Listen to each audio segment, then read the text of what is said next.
Before I play this song, I'm gonna tell you the story of how this song came to pass. Y'all know a little bit about my history now. You know that we came from the bars. And it was in the last couple of years that I started getting invited to fly down to Nashville to write for some people down there, right with us, some other songwriters.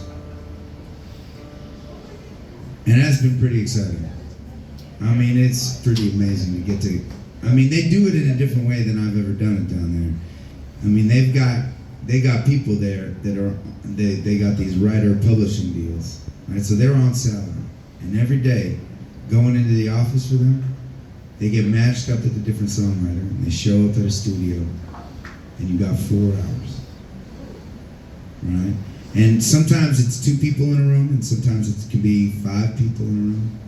And the deal is you got 4 hours, and you write a fucking song. Or you don't, right? But and these people, these songwriters are incredible, brilliant songwriters, and they've got these publishing deals. And what that means is there's a publishing house out there, right? And every single song that they write, the publisher owns a percentage of that song. They submit every song that they write to their publisher. The publisher then has people called pluggers. Pluggers go out into the music world, and they'll go find, right, I'm sure Kenny Chesney's people get visited by at least 50 pluggers a day with a list of songs that are fresh written. Kenny can decide if one of them suits his fancy or not, right? And that's just how that world works. Totally, completely different from the world that I came from. Just writing songs and playing songs out in Boston, right? Through these songwriters, I got invited to go down onto this festival. This festival was down in Key West, Florida. It was a festival not for stars, but for songwriters. It was crazy, right? Like, the entire Key West, Florida, every single bar was taken over with this festival. And you'd walk into any bar, any time of the day, right? And there'd be some, kind of dumpy looking dude sitting on a stool, an ill-fitting t-shirt with mustard stains down the side.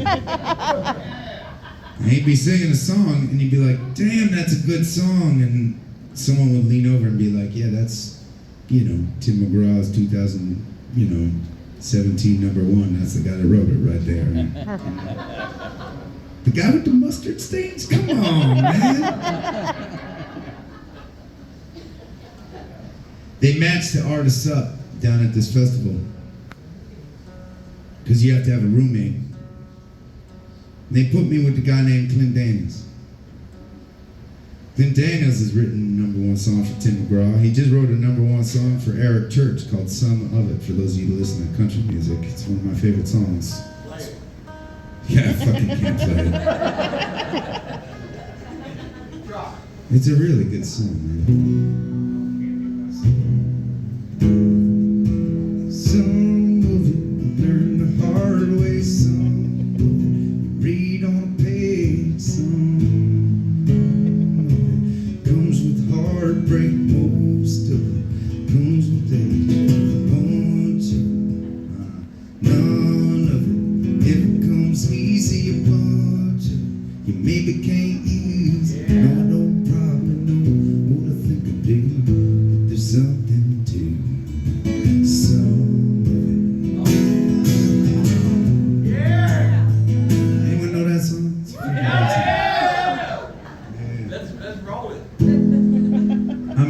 There's a great line in there. It's like, beer don't keep, love ain't cheap, trucks don't hit. Yeah. Beer ain't cheap, no, love ain't cheap, beer don't. Don't fuck me up.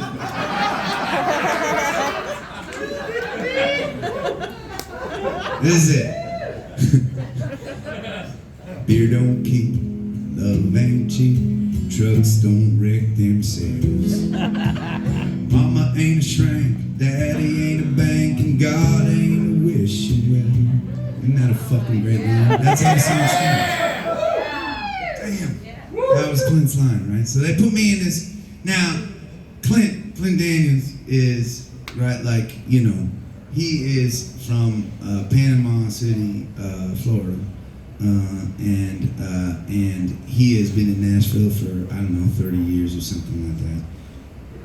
You know, Clint is like, you know, Hank Williams, Merle Haggard, old school country. Right? Clint is like cowboy hat, cowboy boot wearing country, right? Like he is like red state redneck motherfucking country, right? Like hardcore. And of course they put him with, you know, the fucking Yankee hippie barefoot Jew from Boston.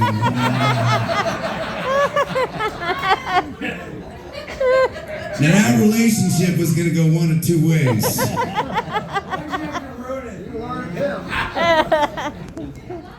So of course, Clint and I just got on. We just got on so well, man, and we just became like best buddies right off the bat.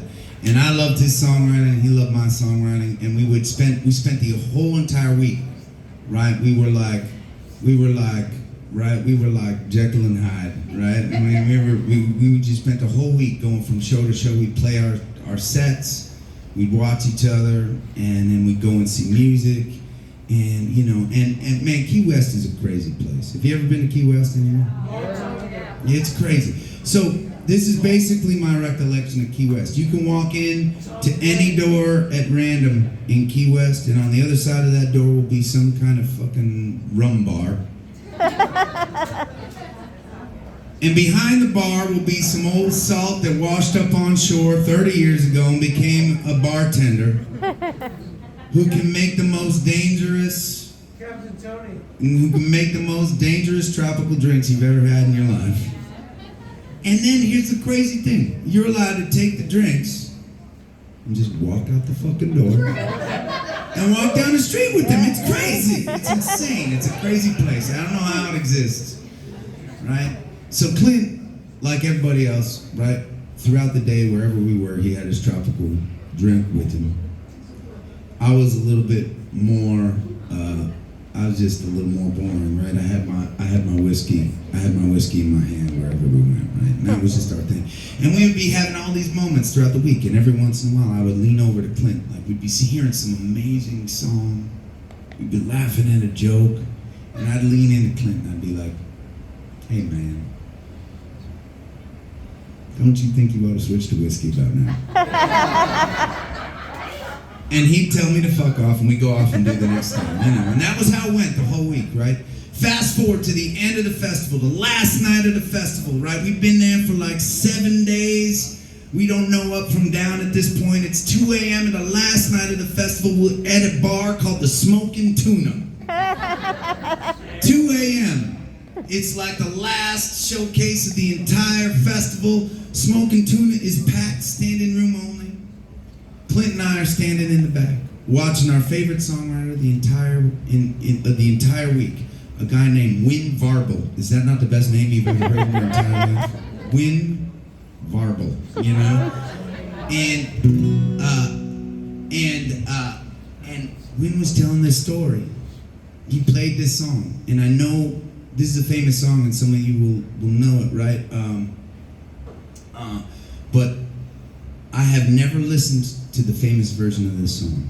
This is how impactful this moment was for me, right? I heard Win sing this song, and I never wanted to hear the famous version of the song, right? But the song was called I Don't Mind Waiting on a Woman. Does anyone know that song? Know who sang it? I don't know. Some famous country guy sang it, right? Brad Paisley, maybe?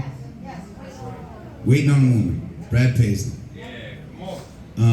So, he's telling this story. The song tells the story, right? He talks about how he pursued his wife for years and years, and she wanted nothing to do with him. At the end of that, he says, that's okay, because I don't mind waiting on a woman. Then the next verse, right? The next verse comes along. They're married. They have something to do that night. He's ready to go by the front door. She's still getting dressed. Sound familiar? And at the end of the verse, he says, that's okay, because I don't mind waiting on one. But it was the third verse that got me, right? He said something, and I'm paraphrasing, I only heard this song once and I've never listened to it again, all right? He said, if I go first, that's okay. You take your time, I'll be on the other side, and I don't mind waiting no more. I can't even talk about it without getting choked up, right? Like, it's such a powerful song. I'm in the back of the Smoking Tuna. Now, granted, I've been drinking for like 17 hours straight at this point. Right? But I'm at the back of the Smoking Tuna. It's 2 a.m. I hear Wynn sing this song, and I just fucking lose it, right? I'm like crying. I'm crying in a packed bar. I'm crying. And I look over at Clint, who's standing next to me, right? And he's sitting there with his fucking cowboy hat on and his sunglasses on, looking all cool with his hands crossed, leaning against the back. And I hit him in the chest, man, and I'm like, man, is your heart made of stone? Did you just hear that? Are you not moved at all? And he looks over at me, and he pulls down his sunglasses, and he's bawling, right? Like he's just crying, just like, right, like soaking, right? And I lean into him and I say, man, don't you think it's time to switch to whiskey about now? And he leans back at me and he says, dude, that's the first song we were gonna write together. And 2 weeks later, I flew off a tour to Nashville and we wrote this song called Switchin' to Whiskey. So this is that song.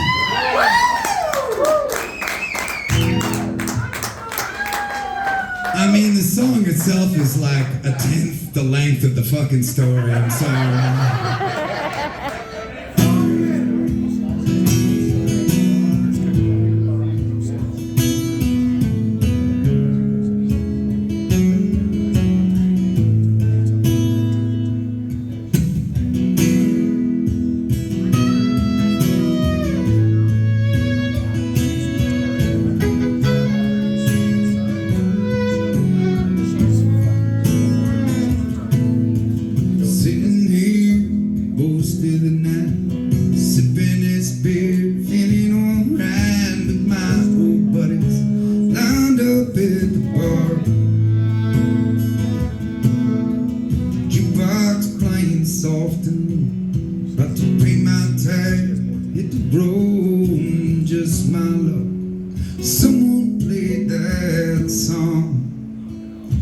Switching to whiskey before the memory gets me. Let it in the time, let it burn me all the way down. I'll drown our sorrow, so we're up tomorrow. Tonight I fly so high I can't be found.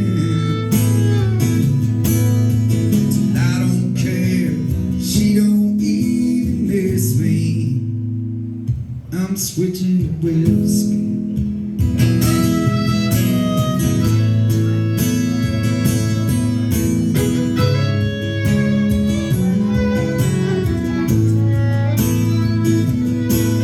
I can see her now, plain as day. The night she took my breath away, dancing like a carousel on fire.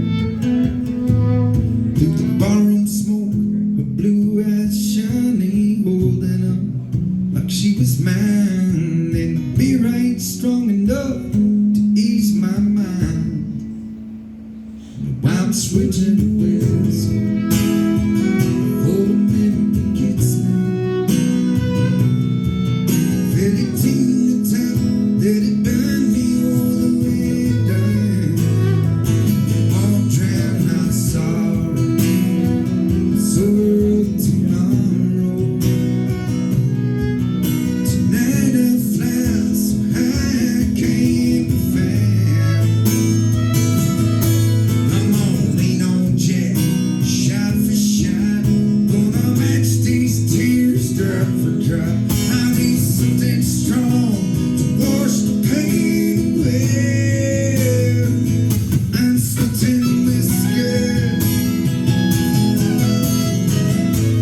I'm switching whiskey.